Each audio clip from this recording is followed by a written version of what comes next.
Shalom, salam sejahtera bagi kita semuanya, Bapak Ibu yang saya kasih dalam kasih Kristus, Jemaat Bethesda Gateway, dimanapun berada di rumah masing-masing. Hari ini kita memperingati hari kenaikan Tuhan Yesus ke surga, ya. Dimana beberapa waktu yang lalu kita peringati kematian Tuhan, kemudian kebangkitan Paskah, dan hari ini kita memperingati hari kenaikan Tuhan Yesus ke surga, ya. Jadi pada hari ini saya akan sampaikan firman Tuhan dengan tema janji dan pesan Tuhan Yesus menjelang dan saat kenaikan ke surga. Jadi saat Tuhan Yesus naik ke surga, sebelumnya berjanji, dan saat naik ke surga pun terus memberikan janjinya bagi saudara dan saya.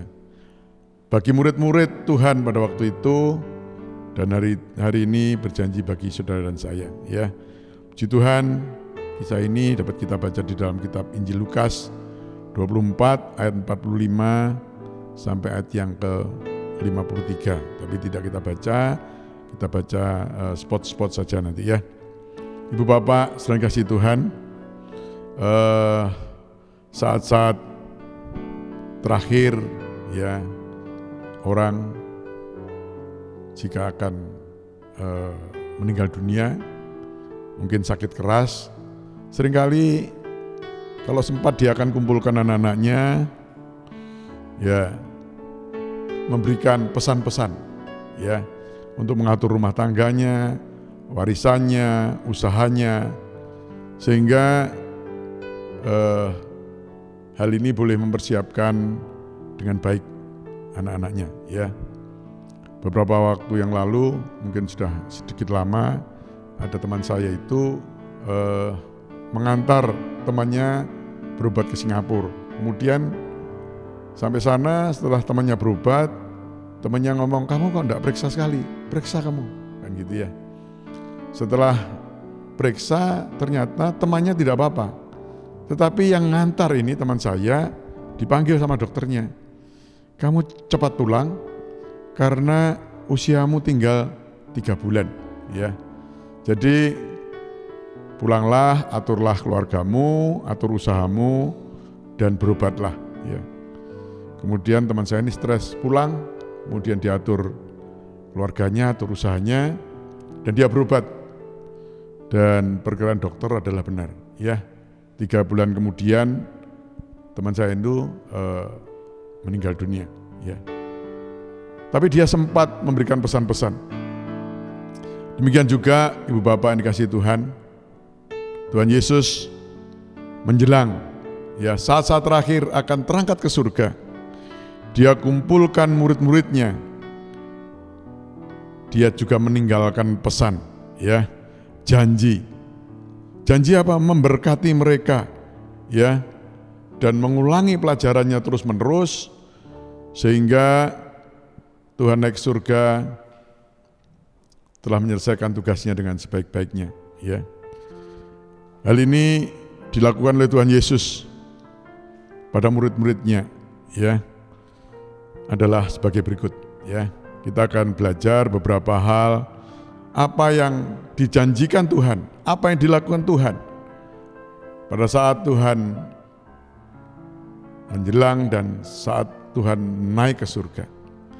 Yang pertama di dalam Lukas 24 ayat 45, di sini dikatakan lalu ia membuka pikiran mereka sehingga mereka mengerti kitab suci. Jadi yang Tuhan lakukan adalah yang pertama membuka pikiran mereka, ya. Ini pernah juga Tuhan lakukan kepada 2 murid Emmaus yang saya sampaikan di khotbah yang lalu. Pada waktu murid-murid berjalan dengan Tuhan, tidak merasa bersama dengan Tuhan. Dan saat Tuhan membuka pikiran mereka, mereka baru mengerti bahwa yang berjalan dengan Dia adalah Tuhan. Demikian juga saat menjelang terakhir ini Tuhan juga lakukan kepada semua murid. Di sini dikatakan, ya, lalu ia membuka pikiran mereka sehingga mereka mengerti kitab suci, ya. Rupanya Ibu Bapak yang dikasihi Tuhan, murid-muridnya selama 3 tahun ya bersama dengan Tuhan tidak begitu mengerti akan kitab suci ya. Sehingga pada saat Yesus menjelang naik ke surga, Tuhan membuka pikiran mereka sehingga mereka mengerti kitab suci. Sehingga mereka sering di mana mereka sering ragu-ragu, mereka menjadi percayakan firman Tuhan. Bu Bapak yang dikasihi Tuhan, Tuhan membuka pikiran mereka. Yang kedua, Ibu Bapak Saudara yang dikasihi Tuhan, apa yang dilakukan oleh Tuhan menjelang Tuhan Yesus naik ke surga ya. Di dalam Lukas 24 ayat 48, Yesus mengutus mereka menjadi saksi. Dikatakan kamu adalah saksi dari semuanya ini ya. Jadi murid-muridnya menjadi saksi. Saksi Tuhan Yesus naik ke surga. Saksi diutus menjadi saksi mengabarkan Injil kepada umat manusia ya. Kamu adalah saksi dikatakan. Tidak hanya murid tetapi saksi Tuhan ya. Murid belajar dan terus bergerak menjadi saksi ya. Ibu Bapak saudara kasih Tuhan, di dalam kitab Kisah Para Rasul 1 ayat 8 mengatakan demikian. Kamu akan menjadi saksiku di Yerusalem dan di seluruh Yudea dan di seluruh Samaria sampai ke ujung bumi. Jadi Ibu Bapak yang kasih Tuhan, perintah untuk menjadi saksi ini telah dilakukan, telah dikatakan Tuhan pada murid-muridnya. Menjelang Tuhan naik ke surga dikatakan kamu adalah saksi dari semuanya ini ya. Jadi kecuali saksi Tuhan Yesus naik ke surga, ini adalah saksi sejarah Ibu Bapak. Jadi Tuhan tidak mati kemudian tidak bangkit, bukan seperti itu, tapi Tuhan mati, bangkit dan naik ke surga ya. Karena Tuhan berasal dari surga. Ini adalah murid adalah saksinya Tuhan. Dan kecuali menjadi saksi Tuhan Yesus naik surga, di dalam Kisah Para Rasul pasal 1 ayat 8 tadi mengatakan bahwa kamu akan menjadi saksiku ya di Yerusalem, Yudea, Samaria bahkan sampai ke ujung bumi. Jadi saudara dan saya saat ini kita adalah murid-murid Tuhan. Perintah ini juga bagi saudara dan saya. Mari kita menjadi saksi Tuhan bahwa Tuhan adalah Tuhan yang hidup. Tuhan adalah Tuhan yang luar biasa yang menyelamatkan umat manusia. Dan mari kita terus mengabarkan Injil Tuhan, menjadi saksi Kristus ya. Dan perintah itu berlaku sampai saat ini. Tidak hanya bagi kami hamba Tuhan, tapi bagi seluruh umat Tuhan, termasuk saudara dan saya. Semua kita yang mendengar firman Tuhan ini adalah saksi Kristus. Oleh karena itu, lakukan ya, dimanapun Ibu Bapak berada, mari kita tetap menjadi saksi Tuhan. Kemudian yang ketiga, ya, yang ketiga apa yang dijanjikan Tuhan? Tadi apa ya? Di dalam Lukas 24 ayat 49 mengatakan, dan aku akan mengirim kepadamu apa yang dijanjikan Bapakku. Ya, Tuhan berjanji mengirimkan janji Bapa, yaitu kuasa Roh Kudus, yaitu Ibu Bapak yang dikasihi Tuhan. Kuasa Roh Kudus itu akan menolong, menyertai para murid untuk menjadi saksi Tuhan. Ya, jadi tanpa kuasa Roh Kudus kita ini nggak ada apa-apanya. Ya, kita tidak berdaya. Oleh karena itu Tuhan utus menjadi saksi, kemudian Tuhan kirimkan kuasa Roh Kudus. Dijanjikan ya oleh Tuhan, di mana Roh Kudus akan menolong, menyertai murid-muridnya untuk menjadi saksi Tuhan. Ya. Seperti juga tertulis dalam Kisah 1 ayat 4 dan 5 dikatakan secara singkat di sini, di mana Tuhan Yesus menjelaskan janji Bapa adalah baptisan Roh Kudus. Ya. Janji Bapa itu apa? Yaitu baptisan Roh Kudus, kuasa Roh Kudus. Itu yang disampaikan kembali saat Yesus naik ke surga.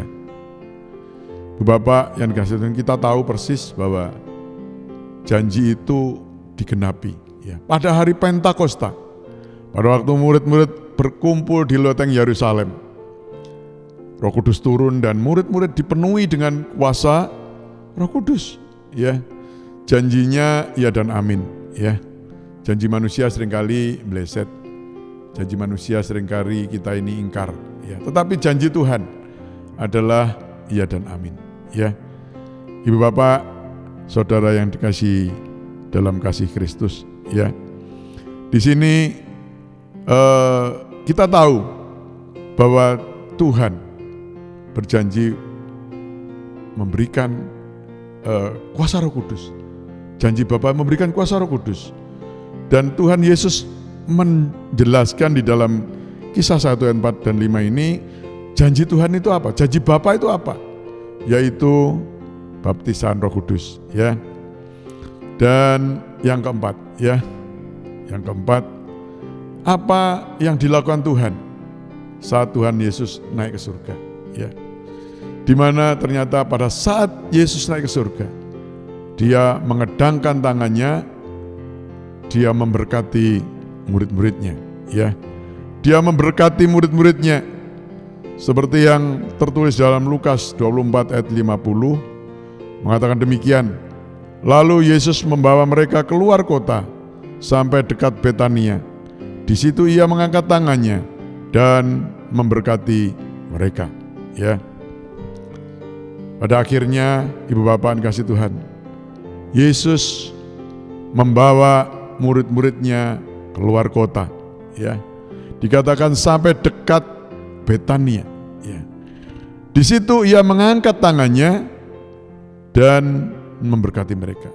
Jadi Yesus sambil terangkat ke surga, dia mengedangkan tangannya, memberkati murid-muridnya. Ibu Bapak yang dikasihi Tuhan, Tuhan adalah Tuhan yang penuh kasih. Dia mengasihi murid-muridnya. Sebelum dia naik ke surga, dia memberkati murid-muridnya, ya. Dia tidak tinggalkan masalah, dia tidak meninggalkan hutang, tapi yang dia tinggalkan adalah berkat Tuhan, ya. Berkat Tuhan, dan berkat itu berlaku bagi saudara dan saya, ya. Tuhan naik ke surga, Tuhan memberkati saudara dan saya juga. Ibu Bapak, saudara yang kasih Tuhan, tadi pada awal saya sampaikan pada saat orang itu mau meninggal, seringkali memberikan pesan-pesan wejangan dan warisan. Warisan itu kalau harta, uang enggak apa-apa. Kadang-kadang warisan itu warisan hutang, ya. Kemarin saya mengikuti sedikit diskusi tentang pandemi Covid ini dari segi hukum, ya. Di mana dalam diskusi itu ternyata hutang itu ya tetap hutang. Hutang itu tidak hanya harus dibayar tetapi diwariskan. Jadi kalau orang punya hutang, ya kalau orang meninggal keluarganya yang menanggung, ya. Tetapi apa yang ditinggalkan Tuhan, ya. Di sini dia tidak meninggalkan sesuatu masalah persoalan. Tapi yang pada saat Yesus sebelum naik ke surga, bahkan saat naik ke surga dikatakan ia meninggalkan berkat yang luar biasa. Dia mengangkat tangannya dan memberkati murid-muridnya, ya. Ibu Bapak yang dikasihi Tuhan, murid-muridnya kemudian menyembah dia, ya. Menyembah, memuji Tuhan dan pulang penuh dengan sukacita. Mereka tidak susah karena percaya apa yang dijanjikan Tuhan, di mana Yesus memberkati mereka. Di dalam kisah ini dikatakan mereka senantiasa memuliakan Tuhan. Mereka pulang dengan sukacita. Mereka penuh dengan harapan, penuh dengan janji-janji yang luar biasa. Sehingga mereka terus menyembah dan memuliakan Tuhan. Ibu Bapak yang dikasihi Tuhan. Yang kelima, ya, apa yang dilakukan Tuhan saat Yesus menjelang saat dan sampai di surga, apa yang dilakukan, ya. Di sini kita berpindah di dalam kitab Yohanes, ya. Yohanes 14 ayat 2 dan 3, ya. Di rumah Bapakku banyak tempat tinggal, jika tidak demikian tentu aku mengatakannya kepadamu. Sebab aku pergi ke situ, maksudnya ke surga, untuk menyediakan tempat bagimu. Ya, ini di dalam ayat yang kedua, bahwa di rumah Bapakku banyak tempat tinggal. Ya, di mana Tuhan dikatakan, aku pergi ke situ, pergi ke surga untuk menyediakan tempat bagimu, bagi saudara dan saya. Jadi makna Tuhan Yesus naik ke surga salah satunya adalah menyediakan tempat, ya. Jadi kalau kita di dunia ini seringkali, kalau kita menikah, kita tinggal di mana ya? Kita kontrak, kita beli, kita sewa, kita kos dan lain sebagainya. Bingung. Tetapi bagi saudara dan saya, mari kita tetap bersukacita karena janji Tuhan. Tuhan naik ke surga, salah satu janjinya adalah menyediakan tempat bagi saudara dan saya, ya. Jadi kepergian Tuhan Yesus ke surga adalah menyediakan tempat bagi kita. Bahkan di dalam ayat yang ketiga dikatakan dia akan menjemput kita, anak-anaknya. Tidak hanya sediakan tempat, tetapi menjemput saudara dan saya. Jadi ibu bapak, saudara yang kasih Tuhan, makna Tuhan Yesus naik ke surga tadi beberapa hal, janji dan apa yang dilakukan Tuhan. Yang pertama, di mana Yesus membuka pikiran mereka, ya, supaya murid-muridnya mengerti firman Tuhan, mengerti kitab suci. Yang kedua, mengutus mereka untuk menjadi saksi. Demikian juga Tuhan mengutus saudara dan saya menjadi saksi Tuhan. Terutama di musim pandemi ini, biarlah saudara dan saya menjadi saksi Tuhan. Kita sampaikan kebenaran firman Tuhan, kita hibur, kita berikan semangat bagi orang-orang yang khawatir, yang patah semangat, dan lain sebagainya. Karena hari-hari ini, ya mungkin usaha susah, ya penyakit begitu banyak, ya. Mari kita menjadi saksi Tuhan, bahwa dalam Tuhan, ya, kita ada perlindungan. Karena Tuhan adalah kota benteng kita. Ya, ibu bapak yang kasih Tuhan. Dan yang ketiga tadi kita sudah belajar tentang bahwa Yesus berjanji mengirimkan janji Bapa. Yesus berjanji mengirimkan kuasa Roh Kudus. Ibu bapak yang dikasih Tuhan, beberapa hari yang akan datang kita akan meringati hari Pentakosta. Turunnya Roh Kudus, ya. Karena tanpa Roh Kudus kita ini tidak bisa menjadi saksi Tuhan yang efektif. Karena tadi dikatakan di dalam Kisah 1 ayat 8, kamu akan menerima kuasa kalau Roh Kudus turun atas kamu, ya. Yang keempat, ini yang membuat saudara dan saya juga sukacita. Di mana Tuhan memberkati, ya. Saat Yesus terangkat ke surga memberkati. Demikian juga memberkati saudara dan saya, ya. Tuhan tidak meninggalkan hutang, tetapi meninggalkan berkat yang luar biasa. Oleh karena itu, ibu bapak yang dikasih Tuhan, janganlah saudara dan saya khawatir, takut, gentar menghadapi situasi saat ini. Yang Tuhan berikan adalah berkat Tuhan. Yang dirancang Tuhan adalah damai sejahtera, ya. Dan yang terakhir tadi, ibu bapak, Tuhan naik ke surga, itu menyediakan tempat bagi saudara dan saya, ya. Jadi dalam peringati hari kenaikan Tuhan Yesus ke surga, mari kita sama-sama apa yang dilakukan murid-murid Tuhan. Mereka bersukacita, mari kita bersukacita, ya, mengucap syukur kehadirat Tuhan. Karena janji Tuhan pada para muridnya itu berlaku bagi juga saudara dan saya. Karena kita adalah murid-murid Tuhan, ya.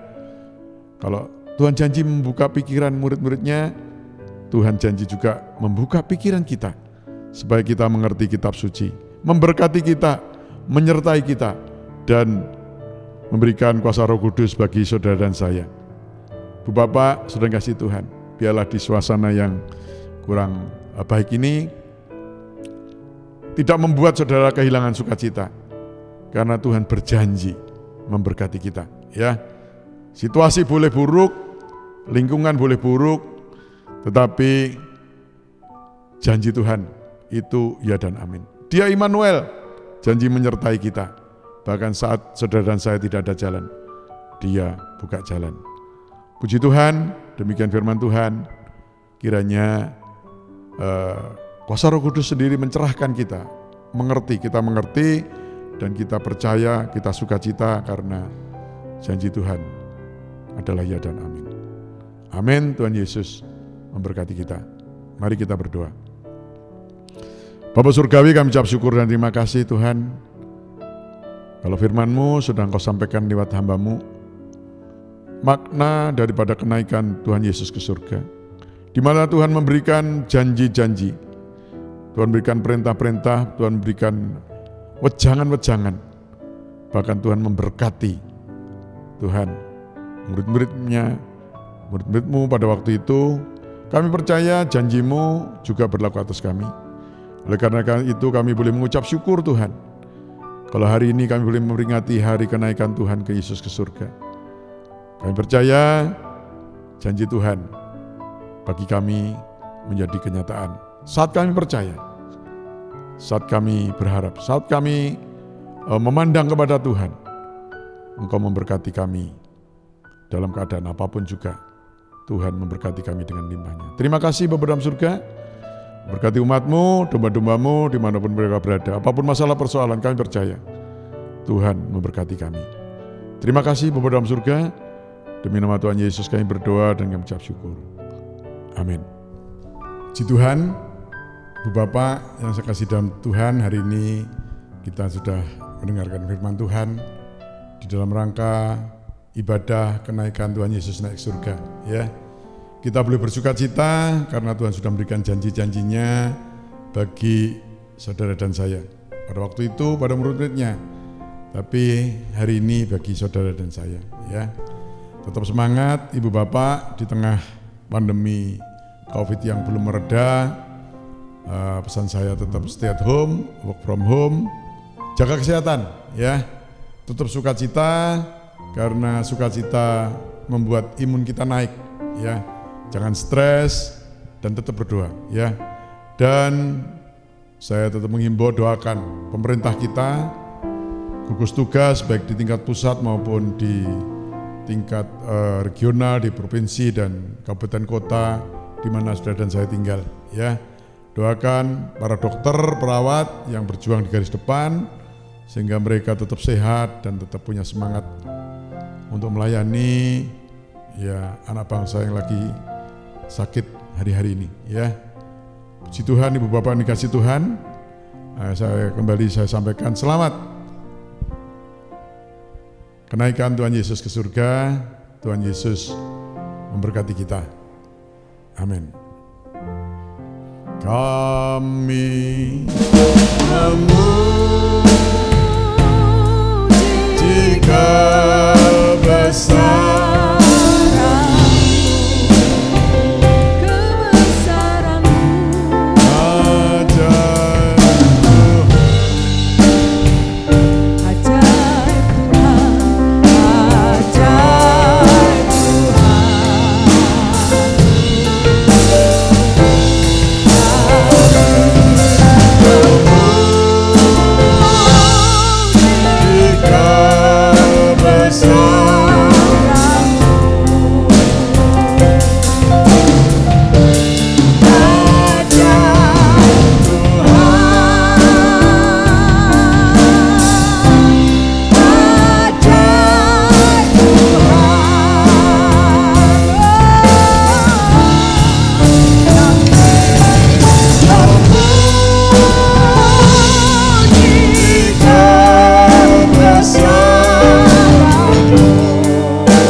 Mari kita bangkit berdiri dan mari kita berdoa. Bapa Surgawi, kami ucap syukur dan terima kasih atas kasih kemurahan-Mu pada hari ini Tuhan. Kami boleh kembali beribadah, memuji, memuliakan, meninggikan Tuhan. Walau kami beribadah di rumah kami masing-masing, kami percaya tidak mengurangi makna ibadah itu sendiri. Kami boleh tetap mencari Tuhan, memuji Tuhan, bahkan mendengarkan apa kata firman Tuhan. Tuhan memberkati umat-Mu dimanapun mereka berada di rumah masing-masing. Memberkati Tuhan keluarga mereka, kesehatan mereka. Jagai, lindungi, tutup bungkus dengan kuasa darah-Mu, sehingga pandemi COVID-19 tidak melanda umat Tuhan, khususnya juga umat Bethesda Gateway yang Kau kasihi Tuhan. Memberkati usaha pekerjaan kami. Mungkin hari-hari ini sepi, tetapi kami percaya Tuhan tetap memberkati dan memelihara kami. Memberkati anak-anak kami yang juga studi di rumah. Tuhan kiranya tidak mengurangi semangat mereka belajar. Tetap belajar untuk menempuh Tuhan ilmu setinggi-tingginya. Berkati juga Tuhan seluruh hamba-hamba-Mu. Pelan-pelan Tuhan, rekan-rekan diaken, staf gembala, memberkati juga Tuhan, para koordinator dan bahkan seluruh pelayan Tuhan, aktivis, dimanapun mereka berada, tetap melayani Tuhan. Terima kasih Bapa dalam surga. Kami berdoa untuk negara dan bangsa kami. Berkati pemerintah kami, berkati satuan gugus tugas Tuhan, yang bertugas Tuhan membasmi COVID-19 dari muka bumi, khususnya Indonesia. Demikian juga gugus tugas di Provinsi Jawa Timur, Kabupaten Kota, Surabaya, Sidoarjo, dan Gresik. Kiranya Tuhan juga memberkati. Berkati, melindungi para dokter, perawat yang berjuang di garis depan. Kiranya Tuhan memberkati mereka, melindungi mereka, memberikan mereka kesehatan, sehingga mereka tidak terpapar COVID-19. Terima kasih. Saatnya juga kami akan kembali kepada aktivitas kami. Tuhan sertai kami. Pada hari ini, turunkanlah berkat-Mu atas kami. Oleh karena itu, Ibu Bapak yang dikasihi Tuhan, mari kita angkat kedua tangan kita. Kita akan akhiri ibadah kita dengan berkat Tuhan. Ibu Bapak sudah dikasihi Tuhan, marilah kita kembali pada aktivitas kita masing-masing dengan berkat dari Bapa di surga, kasih sayang dari Putra yang tunggal Tuhan kami Yesus Kristus, juga persekutuan Allah Roh Kudus menyertai, memberkati hari ini, besok, bahkan sampai selama-lamanya. Demi nama Tuhan Yesus kami berdoa dan kami ucap syukur. Haleluya. Amin.